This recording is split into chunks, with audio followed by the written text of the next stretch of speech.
we're back for review time. Yep. Arkham Horror. As per normal, we got crushed. Yes.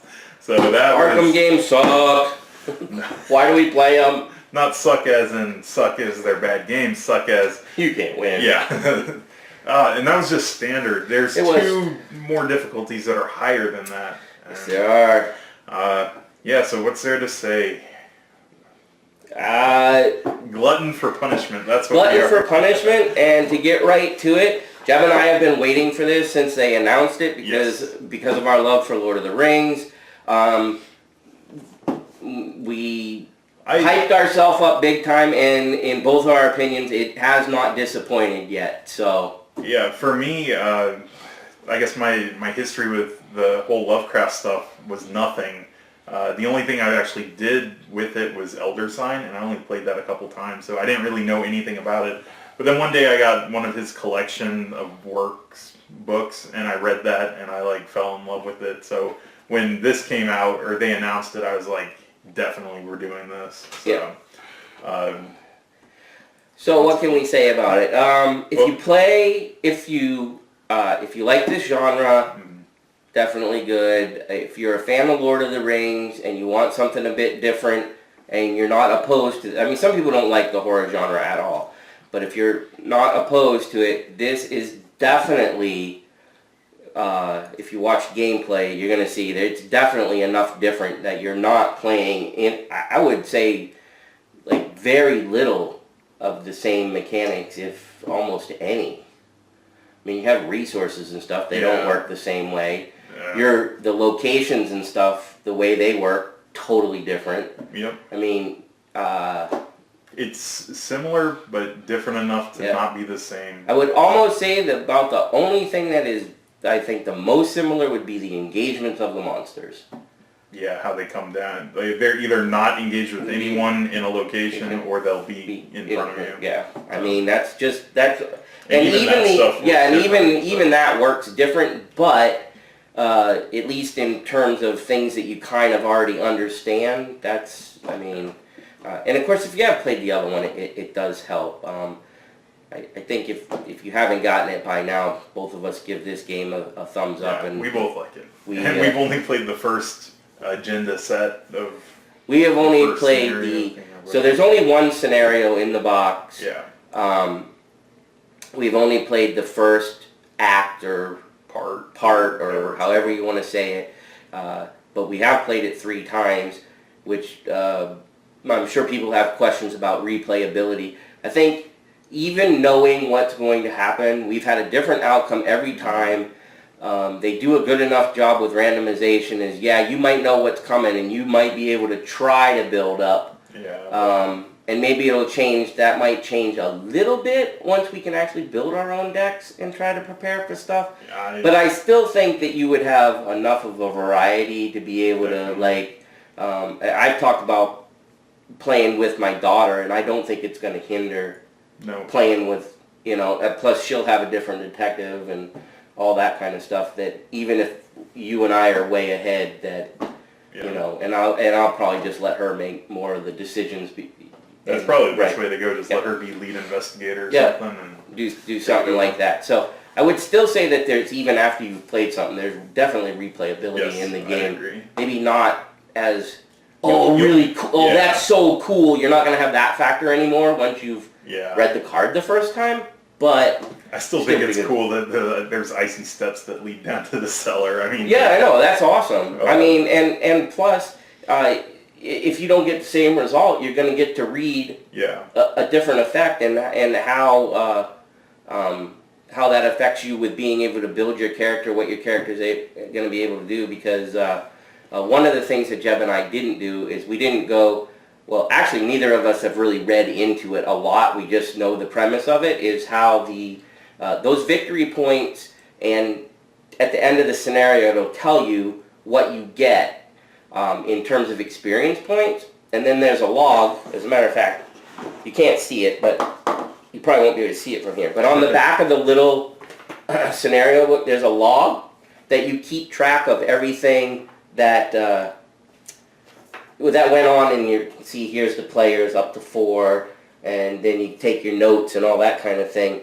And then you can spend experience points to do like upgrade cards and things like that, which we went over when we talked about the components and all that. Yeah, the cards with the pips under their cost are the ones that you can. So you can get more powerful versions of those things, which in terms of probably weaponry and spells and things like that would be really huge. Because as you can see, the game is not very easy to take care of, particularly the monsters. Yeah, I noticed the attacks that have the +1 damage to them, so you're doing 2 damage, so much better than just pinging for 1. Yeah, once you start getting anything over 2, the monsters, you really have to start thinking about how you're going to deal with them. And how you're going to, what investigators you're going to use, because some of them are better at smacking, some of them are better at evading, so... Anyways, just lots of good stuff going on. Yep. I like that it's where it is in so you have RPGs, which is like all role playing. Yep. And then you have set board games. Yep. This is like a blend, like right in the middle, because you have lots of storytelling, and then you also have mechanics to it. Kind of reminds me of Warhammer Quest in a little bit in that aspect of the way the story works. And I mean, that might not be as easy to get into your character, right? But in terms of the way that you progress through it is kind of cool, because you're going to earn the other things in that. But Jeb's right, the mushing of it is pretty awesome. And I like that. I mean, as much as I like Lord of the Rings, I kind of don't want a reskin of it. So I'm happy that this. No, that was my biggest fear in this. Yeah. If it would have been exactly the same, I probably wouldn't be in it. And what's interesting, which if it's out there, I haven't read anything about it yet. I know that the next one is like a deluxe, this size box again with a whole new scenario. But then after that, they're doing, what do they call them, horror packs or something like that? Mythos packs. Mythos packs. They're doing the packs. And I'll be very interested to see if they're just, if each one is going to be a part, like is the whole 6 things going to be a series? That would be pretty cool. Because that'd be really cool. Or even if they chopped them down to 3s or something. Yeah. But I got to assume that each of the Mythos packs is going to be a new thing to like play, like a standalone, here's the next thing. There has to be something like that. I mean, I don't see them doing just new investigators, new monster sets, and like new equipment stuff for you. Which I feel like is a fantastic idea, not only from a gameplay standpoint, but actually from a marketing standpoint too, because that's almost going to be like a comic book. Yeah. Because it's going to be like, I got this cliffhanger right here. I got this story. I didn't know what I need the next one to know what happens. A gamer crack, my head's going to blow up. Which I guess is kind of bad for people who they don't want to commit to the entire thing. But that's all what if stuff. We don't know exactly. But yeah, but if you're playing now, you're coming in on the ground floor. Yeah, but that's different. Those LCGs are for being competitive. I wouldn't say you should be able to cherry pick in Lord of the Rings either. It's not a good idea. You could. But if you don't have all the past cards, you're going to be in trouble. I mean, I've seen people talk about Netrunner, how they'll buy the core, but they don't want to invest in everything, so they'll just get random packs to fill out. Well, that's where I think the difference between this being a co-op and... Yeah. But, that being said, I feel like you could jump into the middle of anything in Lord of the Rings easier than you could... You can't jump into the middle of a story, I don't think. No, that would be dumb. Yeah. Anyways, very much looking forward to seeing how they're going to run that, because if, like they do the other ones, that so in the past, if you're familiar with how Fantasy Flight usually does these things, you usually get the core, and then they usually start right into the cycles, which are the small individual packs. 6 of them. Right, and it's usually 6, and then a deluxe set, and then 6, and they do that with everything. Netrunner, Lord of the Rings, Warhammer Conquest. Conquest they did that with. So what else? Star Wars. I think Star Wars. Yeah. So with this one, they're going this, which is the learn how to play, get involved, blah blah blah. and then they're going right into a deluxe set. So, is it like we said, is that going to be just a standalone like this, or is that the start of a really big adventure that goes into those 6? Mm-hmm. Or is that standalone and then the 6 are standalone? Or are the 6 split? Or who knows? But Mickey's excited if you can't tell. You gotta investigate. I do have to investigate to see what's going to happen. Somebody probably already knows all this stuff and is going to be like, what a dummy, didn't he get on the site and read? No, I don't get on it all the time and read it. So. And plus, the surprise is pretty fun. That's true. I'd like being dumb about it until we actually play it, at least for this, because it's all, I mean, I don't want any spoilers for it.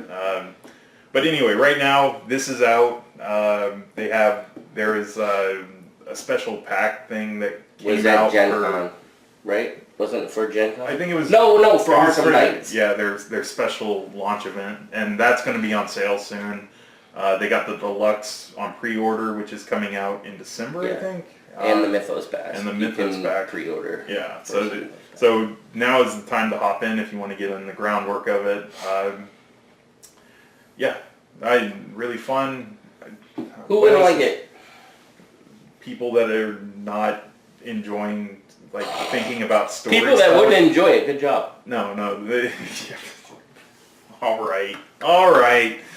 No, what I was going for is people who do not enjoy, like, storytelling stuff. I mean, there are people who just want to play. Just want to play a game. Like, put the board down, play the game, blah blah blah. It's not like you have to make up story, so I guess those people don't have to worry about it. But definitely, if you don't want to put any type of deck together, if you're not into that type of thing, stay away from it, because you will be. I can guarantee you will be tweaking your deck. So it is exactly like Jeb said. In terms of board game, you're not going to be able to throw it on the table. The setup's going to be the same every single time. Blah blah blah. If you're not into the horror theme, stay away from it, because that's what it's going to be. But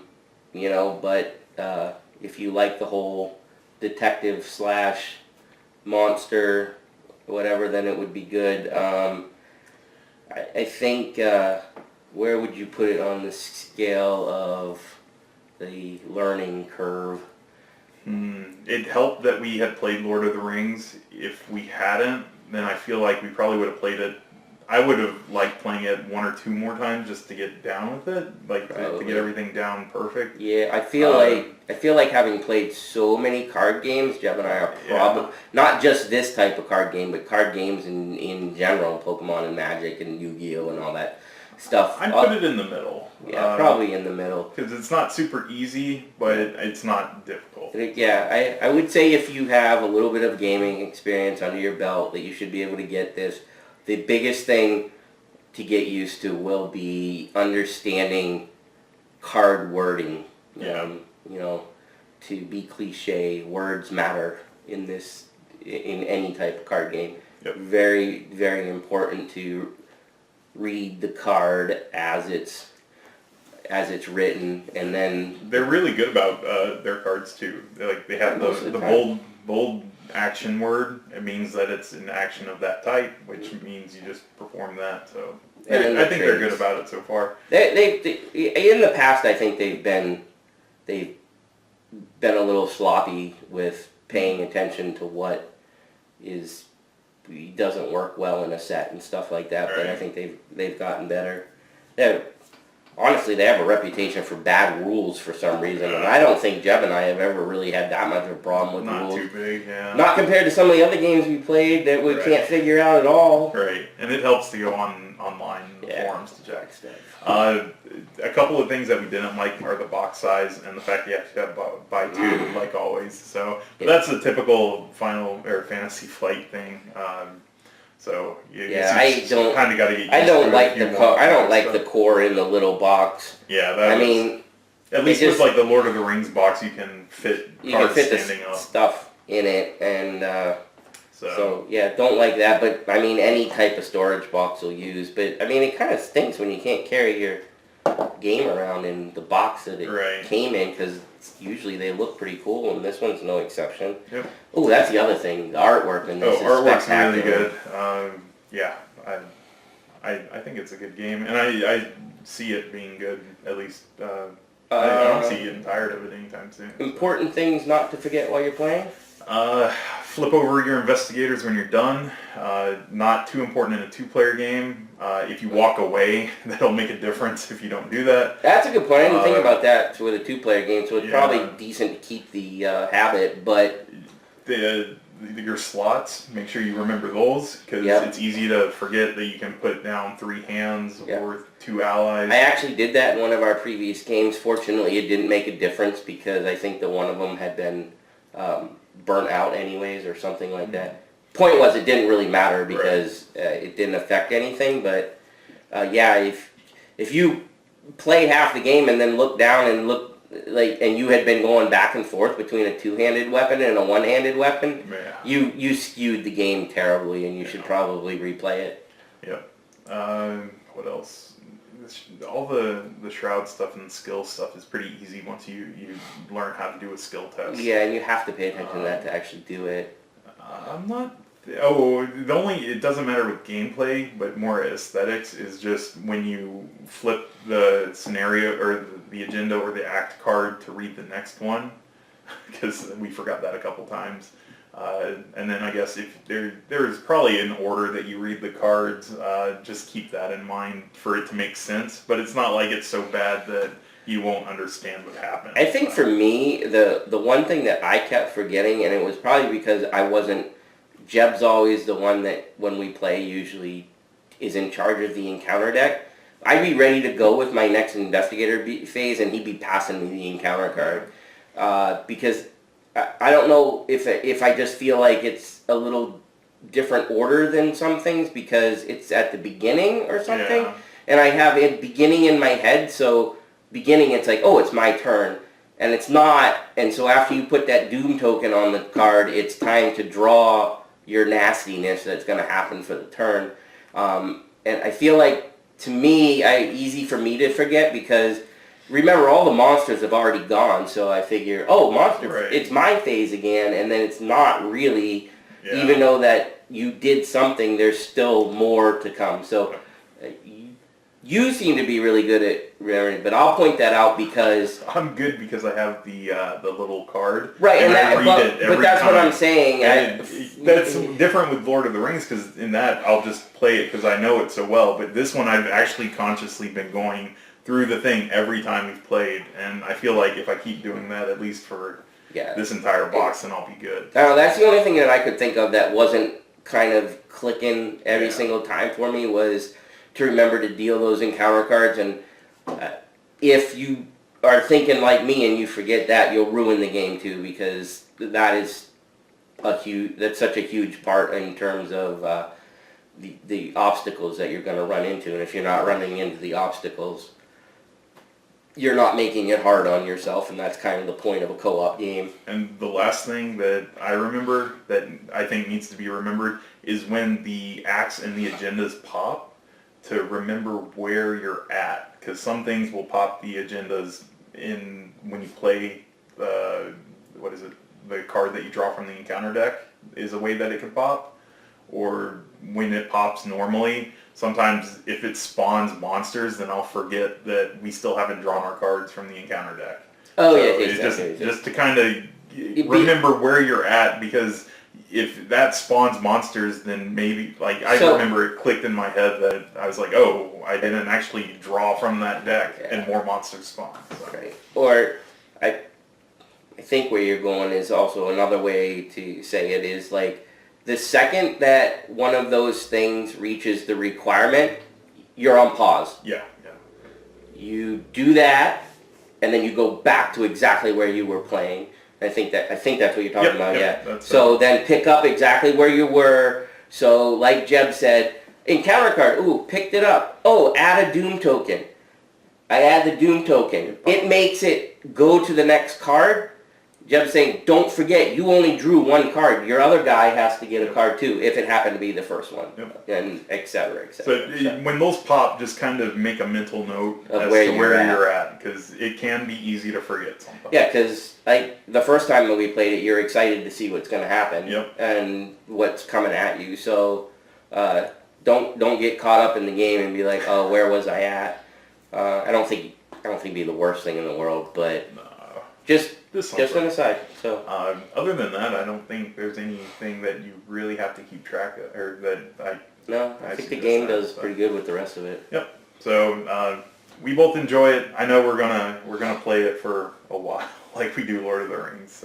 Yeah, hopefully we can keep up with this one. Yeah. I don't know that we'll ever catch up with Lord of the Rings. We're so far behind. Like a dedicated. And we're so hardcore on beating it before we move on, which I don't know. I feel like other people probably do that. Why would you? Yeah. Oh, I lost. Just move on. This one you're supposed to do that, but it makes more sense once you've played on why you're supposed to do that. So if you guys have any questions, just leave comments. We'll be good on letting you answering stuff that we know. Please, if you have any suggestions or even anything that we did wrong, like I said, we do try to shoot these. I mean, we try to get everything right, but one of the, as I've said before, we actually try to shoot these things so that you guys can see what real gameplay is like in terms of, if you were sitting down in this, if you watch us and watch our mistakes, so there's the exact same things that you could make, and hopefully by actually seeing the mistakes, you won't do the mistakes. Not that we try to, screw up the game for you. Space Dandy. Yeah.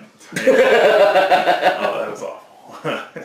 No, the game wasn't, well, never mind. Our mistake was awful. But anyway, please like us, subscribe, that helps us out. We like seeing fan picks. Do fan picks? Yes, we are close to making a fan pick. I don't think we've had any suggestions this season, but there's some leftover ones. Just throw us a game, we'll throw it in the hat, we'll draw it. That's going to be soon. And we actually have, Haley hasn't been here in a little bit. She actually got a few Kickstarters, and we might try to get another bonus episode or two in of some stuff that she got that looks kind of fun. So, stuff in the pipeline. Yep. Until then. Right. See ya. Boards and booze, booze and boards with Mickey and Jeb.